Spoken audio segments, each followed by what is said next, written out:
What's up guys, Ronaldo here, and today I wanna talk about the real reason why everyone needs at least one copy of Vierna in the end game, and it's something that isn't really talked about when pulling for Vierna, but is at the moment for me the most important thing. And this might as well help you guys to decide if you want to pull for this banner right here or not. Because if you look at the banner overall, the epics are amazing, especially if you don't have a Laurel. Get your hands on a Laurel, she is amazing. And Baron is also amazing. These two epics are some of the best late game epics in the game. Aatrox is also really strong, by the way. Not as viable in endgame as these two and some others, but he's quite good for an epic. Then Kai, he's like a Razak, like a Nyx. If you have one of these, you don't really want him. And then we have Vierna. So why is Vierna really that strong? Is it really the gear rate 1 and her AoE and everything? Well, for me, definitely not, because I can show you guys. Wait. Here, Conqueror 3. As you can see, yesterday I managed to clear gear rate 121, and this was without Vierna. I have a Vierna, but I had to take her out and take Zealous in my budget Lazier for the anti-healing to get stuff done to manage to beat this run. So why then Vierna? Why then Vierna? If we take a look here, gear rate 1, as you can see. So here I don't have power of dominance because 2 enemies escaped and I kind of misplayed.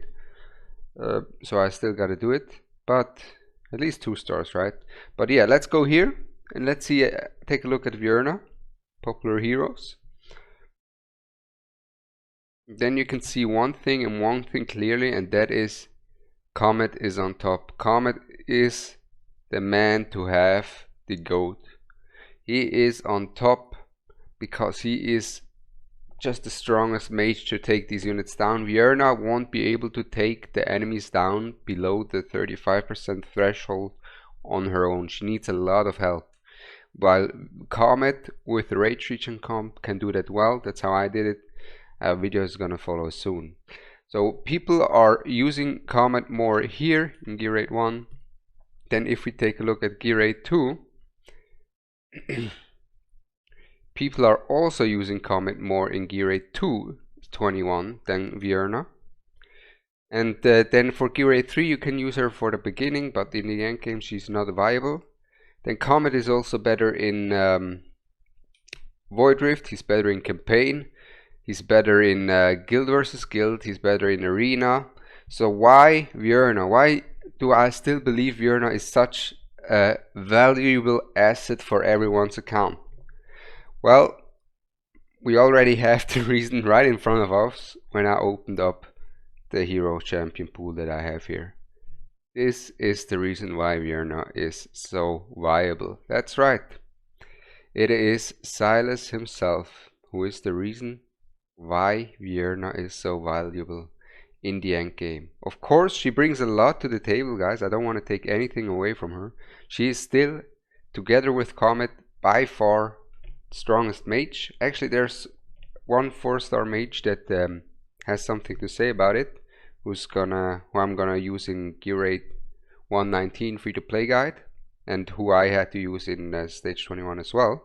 But yeah, Comet and Vierna is the strongest AoE mages. She deals amazing damage, plus her scaling, it's hard to power creep her in. She is basically future proof because she has percentage damage.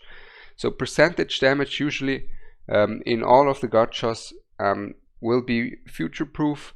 So you know, units will have more HP, units will have more defense coming in the future over and over, but percent damage will always stay the same. Percent damage will always be 35% and be always valuable.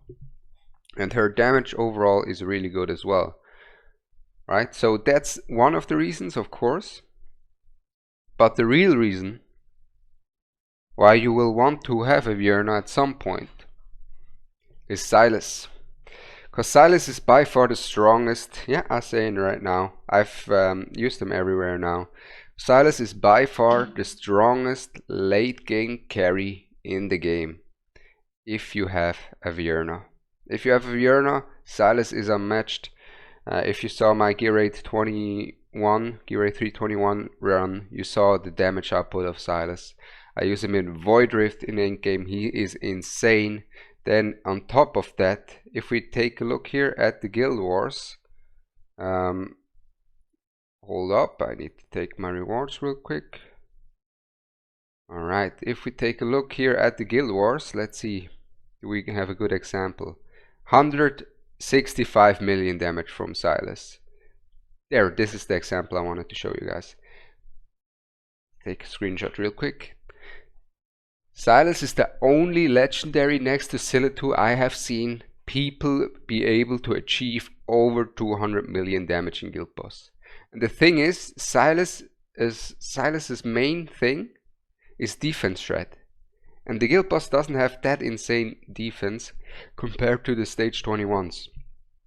So the fact that he is able to be the second best unit in terms of DPS for Guild Boss is just nuts.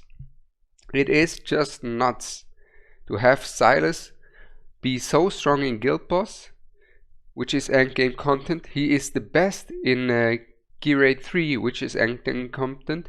He is insane for Void Rift. He is insane for the latest stages of campaign. And he is just nuts. And the thing is, it's just the bond skill, right? Well, Vierna's bond skill, okay. But Silas's bond skill, guys, soul sniping deals 100% extra damage. And if we take a look at soul sniping, initially soul sniping deals 140% damage that ignores 50% of the target's defense, right? And if you add 100% to that, it's 240%. So as you can see, this is a 70% jump in damage, guys. It's a 70% jump in damage to have Vierna or to not have Vierna. This is how nuts this skill is, and this is when Silas becomes that one carry that is over everyone, and it's not even close. He becomes literally the god of the game at the moment. He is just that guy. And also, guys, let's not forget, Vierna is really good for Gear 8 1 and 2. Silas can be used in everywhere, and he is the main reason. He's the main reason, because I think we all know how good Vierna is. We all know her strengths and everything. But the real thing, the real reason why I believe you need a Vierna at some point in the game is Silas. Yes, it's that bond skill right here. That 70% increase of damage for Silas during his ultimate. That's just nuts. It is just nuts. Now, some of you guys, of course, might not have Silas themselves and then be like, okay, I don't have Silas anyways. Why would I want the Vierna for a bond skill that I cannot unlock since I don't have Silas? The reason for that is basically if you manage your summons smart, if you go for the right 10x banners, you are able to eventually get pretty much all the legendaries that you want at some point, if you are being picky with the banners that you choose and if you're being smart with the summons. And this is how the game works. Like this, in this game, at some point you will get all of these legendaries that you want to use. It just takes time, it takes patience. For me, like, I'm over 120 days in now. Of course, I have all pretty much so many legendaries, right? But even if you don't have Silas now, if you manage your account well, eventually you will get Silas, and then you really want to have that Vierna as well for that insane damage boost she gives him. So yeah, there you have it, guys. This is my personal belief why everyone at some point will need a Vierna. If it's during this 10x or during another later stage of the game, doesn't really matter. For this 10x banner, what I can tell you guys, for mid-game players, for players that don't have a Nyx, don't have a Razak, this banner is easy pick, because you will get someone who will be able to deal with the left hand side on Gear 8 3. You have 3 amazing epics, especially Laurel. I use her everywhere if you don't have one. Then Baron is also amazing. The Aatrox is just fun. But yeah, this is about it for the 10x. I think if you don't have a Vierna, you can consider it. If you have a Vierna, of course, skip it. But I hope you liked my analysis. I hope you liked my approach, and because I wanted to give you guys a bit of a different approach, why Vierna is actually that valuable and just so useful for not only her own kit, but for Silas in the end game. Other than that, if you pull, I wish you the best of luck, and overall, either way, I wish you a blessed day. I'm Ronaldo, and I'm out. Peace.